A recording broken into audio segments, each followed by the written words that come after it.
नमस्कार, मैं हूं रवि तिवारी। आप देख रहे हैं लोकल टीवी। इस समय हम लोकल टीवी के न्यूज रूम में मौजूद हैं और इस वक्त की बड़ी खबर आ रही है। बड़ी खबर ये मिल रही है कि खुड़खुड़िया पारा का एक निवासी है, खुड़खुड़िया पारा का निवासी डोमार पिता गुरुवारी यादव 35 साल की उसकी मौत हो गई है। मृतक चिचिया प्रेम पंचायत के रहने वाले हैं और खुड़खुड़िया पारा चिचिया पंचायत के एक आश्रित ग्राम है।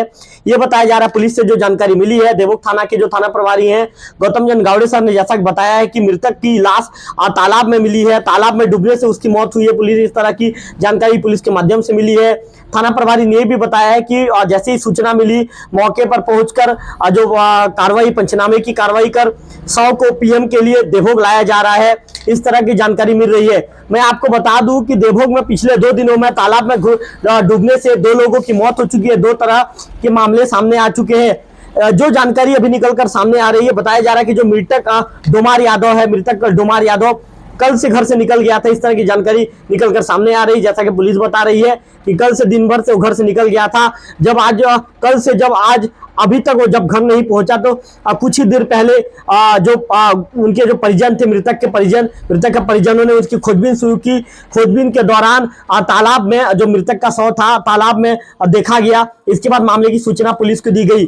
जैसा कि मैं कल के घटना के विषय में आपको बता दूं, कल के घटना की खबर हमने लोकल टीवी में सबसे पहले चलाया भी था।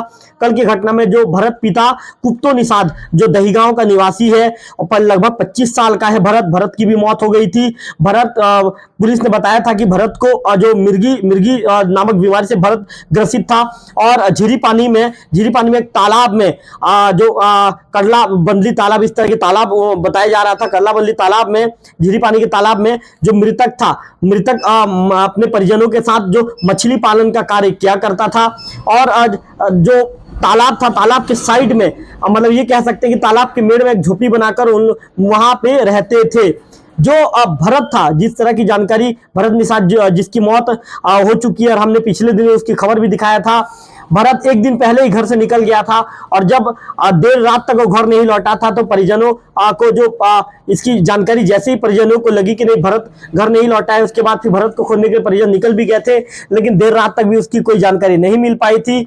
इसके बाद जो शनिवार था, शनिवार के दिन सवेरे जब भरत के जो पिता थे मौके पर जब पहुंचे थे, जहां झीरी पानी में उन लोग जो तालाब में जो मछली पालन का काम करते हैं उस तालाब में जब पहुंचे थे तो भरत की लाश तैरती हुई तालाब के ऊपर में ऊपरी सतह पर तैरती हुई पाई गई। मामले की सूचना उन्होंने भी पुलिस को दी थी। पुलिस की टीम वहां भी पहुंच कर पंचनामा की कार्रवाई कर शव का पीएम कराकर परिजनों को शव सौंप दिया गया था। ये कह सकते हैं कि कल और आज 2 दिनों में देवोक थाने के अंतर्गत 2 घटना घट गई है और दोनों ही मामले में जो भरत करीब 25 साल का युवा था और आज जो मौत हुई है मृतक डोमार पिता गुरुवारी यादव, ये भी करीब 35 साल का निवासी है। दोनों 2 दिन में तालाब में डूबने से 2 घटनाएं हो चुकी है और दोनों की मौत हो चुकी है। मैं आपको बता दूं कि दोनों घटनाओं में तालाब में डूबने से ही मौत हुई है।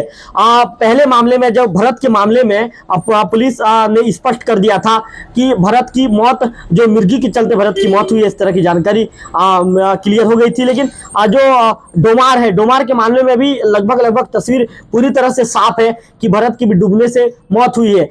लेकिन भरत घर से कितना समय निकल गया था, भरत क्या करने के लिए उस तालाब के पास पहुंचा था, ये सब कारण अभी तक स्पष्ट नहीं हो पाया है।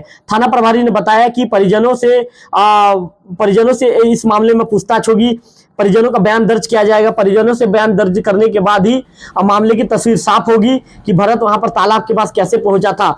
हालांकि हमारे जो सूत्र बता रहे हैं और हमारे सूत्रों के मुताबिक ये जानकारी मिल रही है कि जो डोमार मानसिक रूप से थोड़ा सा कमजोर था, इस तरह की जानकारी निकलकर सामने आ रही है। और हमने मामले की जानकारी जब देवोक थाने से भी लिया तो देवोक थाने से भी हमें जो जानकारी मिली है, बताया जा रहा है कि जो मृतक डोमार मानसिक रूप से कमजोर था, इस तरह की जानकारी अभी निकलकर सामने आ रही है। धन्यवाद।